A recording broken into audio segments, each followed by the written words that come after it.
Hi, it's Natasha with SoldByNat.com here, Associate Broker with Virtual Properties Realty in Georgia. Today's video is just gonna be a quick one. I just stopped over at my listing, which closed today. Wanted to grab my lockbox, and I said, today has been a day for the books. And I was like, let me just record. Not sure if it will get posted or it will be for my personal files, but hey, I'm gonna record. So this video, I'm thinking it's gonna be for realtors, sellers maybe, or whoever can get some nuggets. So take what you want from it, learn, enjoy. So today I actually had 2 closings, and it's blowing my mind. Like, how many of those closings do you think I attended? 0. Which, if you know me, or if you've learned me by now, like, closings are my thing. Like, I celebrate closings because it's closing. Like, we made it to this point, it's a celebration. But let me tell you why I didn't make it to any of these closings. So, for one, both of them were seller clients. So both were seller clients. One was supposed to close today, the other one was supposed to close, today's a Friday, the other one was supposed to close on Monday.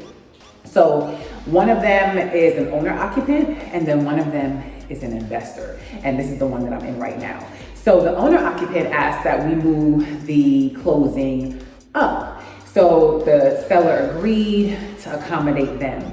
So that's gonna be a whole other video in itself, because I recorded a video while I was there. So check out that video. But yeah, with that, the seller agreed to move up the closing, but that also meant that she needed to get out of the space. And she underestimated, she did not realize how much stuff was still left in the house to do. So that's a tip for sellers. Listen, when you are moving and packing, you don't realize how much stuff you have until you go and start pulling stuff under cabinets and go to packing, and you realize, why do I have so much stuff, and why did I keep this stuff for all these years? So if you plan on selling your home, I'm gonna give you this tip to go ahead and start going through stuff way before you decide to sell. Start downsizing, start going through it, start giving it away, start donating, start selling way before. So anyway, she underestimated what she had, and yeah, it was a lot of work. So I came to grab my sign, checked in on her, and I was like, yeah, you need help. And I just jumped in, started helping her. She's like, no, you leave. I got it. But I learned with this seller, she is very well-hearted. She needs to accept help. And she knows, if she's watching this video, she knows that I'm talking to her. Like, when people are offering their help, be okay with accepting help. And that's I know that's for some of you viewers too, because there's a lot of people that, we feel like we gotta do everything on our own. Like, be okay with accepting help when people are offering it to you. So I stayed there, chipped in, we were knocking some stuff out, waiting on the movers to come. I left, went home, got the ladder, got dressed, did a showing, then went back to her house with the ladder, took down what I needed to take down, got back into the swing of things, getting things moved, getting things ready. We're waiting on the movers to come back, and we are down to the wire at this point. When I stopped over there, it was about 10:30. Yes, it was about 10:30, and I left there about 12:30. So now I'm back, and it is 2:15-ish. Closing is at 3. And she's like, I'm good, you can go. And I'm like, no. And now it's getting real. It's getting real in the field. Like, we are down to the wire, and the buyers are coming at 2:30 for their final walkthrough. Anyway, I'm digressing. Watch that video. Anyway, that was a whole deal in itself. So closings don't always look like how you think they're gonna look. Like, both parties sit at the table, both agents, and closings happen in many different ways. So just with this one, the buyers did a walkthrough, they went to closing. The husband of the seller went to closing. The wife seller is there with me. Now it's 3:30. We're still waiting on the movers to get back. And I'm like, listen, go ahead to closing. I will stay here and I will wait for the movers. So they got there while she was there, and some things happened, and yeah, she went off to closing and I stayed there with the movers. So that's why on that one, I did not make it to closing. But yeah, it all worked out in the end. So I'm so grateful. Like in real estate, man, you put in some work. You put in some work, it can be very stressful. A lot of people don't think of or take into account the emotional side of what we do, because you're dealing with people that are dealing with a lot of things. Like outside of selling or buying a home, they still have their personal things that they are dealing with, work, family, and then other things. So thankfully, all worked out with that one. And then left there, met up with the seller for this house that closed today, and I needed to get some keys, some spare keys, because I need to leave them at the house, grab my lockbox, like I said. But with them, they hold such a special place in my heart.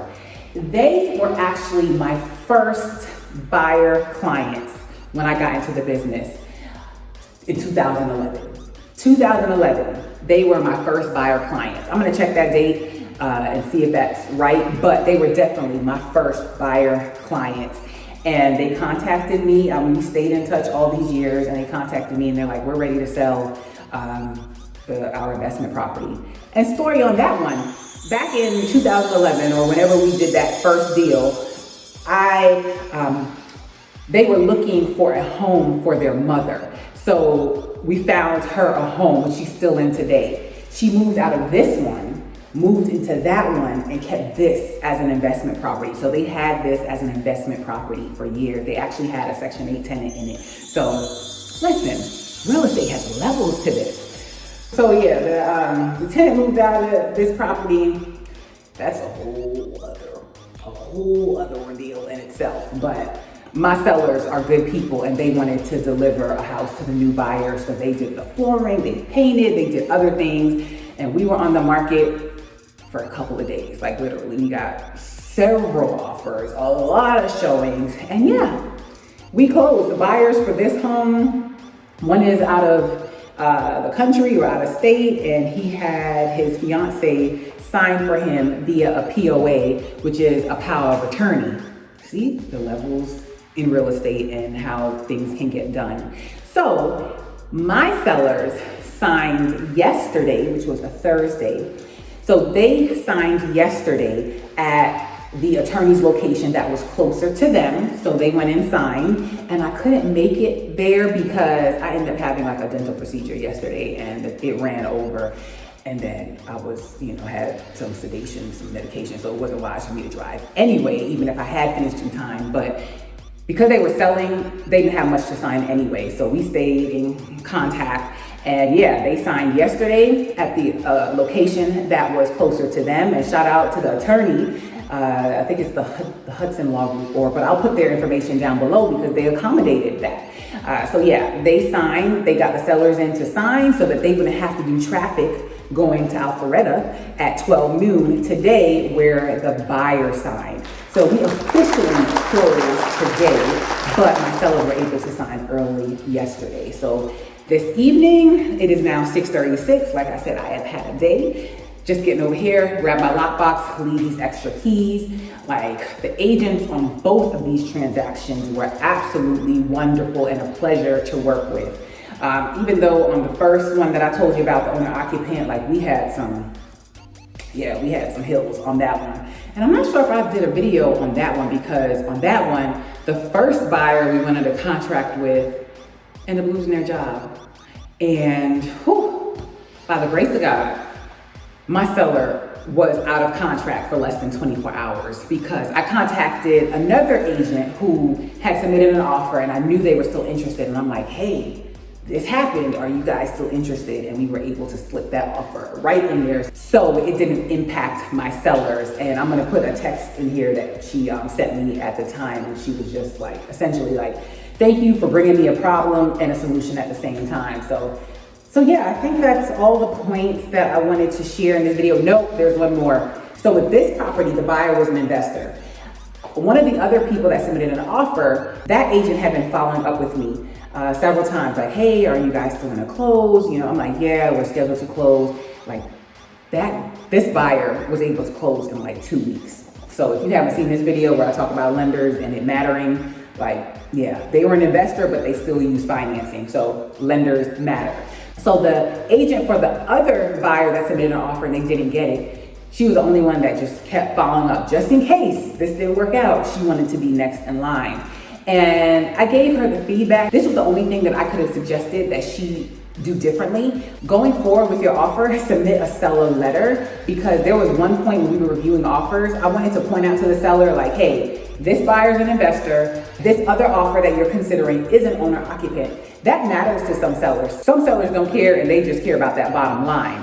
But when I went back to the email that she sent me, she never specifically mentioned that. She didn't send a seller letter, so I wasn't really sure. And then we were in the middle of reviewing offers, so they just went with the offer that they felt sure about. So I told her, I suggest you include a seller letter. I don't know if it would have made an impact in this case, but hey, you never know. If I would have brought that up to the seller, that may have influenced their decision, because some people want their home to go to somebody that's actually gonna live in it versus selling to an investor. So I did give her that feedback and she was like, I really appreciate it. You know, it's tough because some agents say don't submit a letter, some agents say do submit a letter. And I told her, even if it's not a full letter, submit a blurb in your email. So when you're sending over the offer and you say, hi, Realtor, please see attached my client's offer, a little about my client. She's this, her kids are this, she works in this field for this, like just submit something